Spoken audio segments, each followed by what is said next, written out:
that if you live anywhere else in the world, say if I lived in Brazil, I'd be Roman Catholic. Mhm. If I lived in Saudi Arabia, I'd be a Muslim. If I lived in Thailand, there's a chance I could be a Buddhist or maybe Buddhist most likely, but maybe Hindu.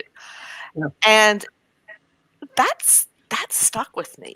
And I was that was one of those little tidbits of information that as they added up and I thought about it and I looked into it, I topped down those rabbit trails, I became increasingly convinced that what I had been told all my life was not necessarily true. Yeah. And Mm. the evidence just kept piling up that what I thought was not necessarily so. It took longer to become okay with it, but I stopped believing, and I even told the pastor that at the church I was attending. He was the last pastor I had, and he was very understanding. And he says it's not uncommon, especially in clergy, which was a surprise to me. Mhm. Um, but did not condemn me or tell me to stop or tell me to, do this or do that. My late husband always was a believer. He was a lifelong Southern Baptist. But and I didn't try to talk him out of it because that was who he was and that was who I was. But he was supportive of my journey.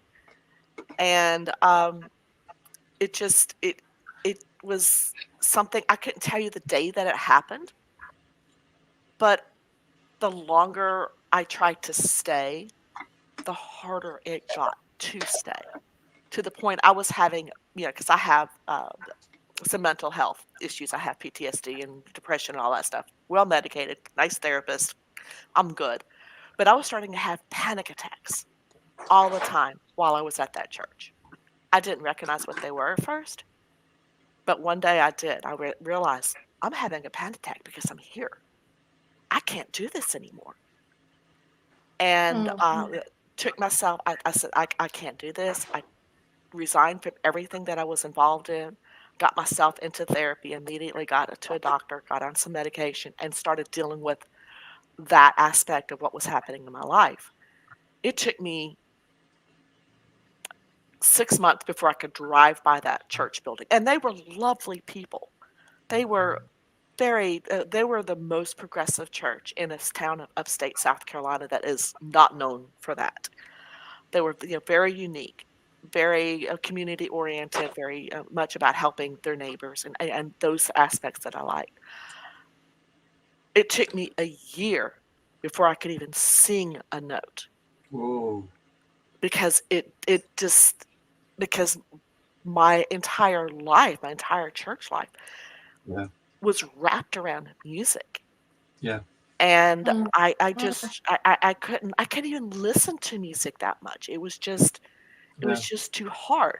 And I still, I mean, I'll sing karaoke now and then, but I don't sing like I used to anymore. No, no.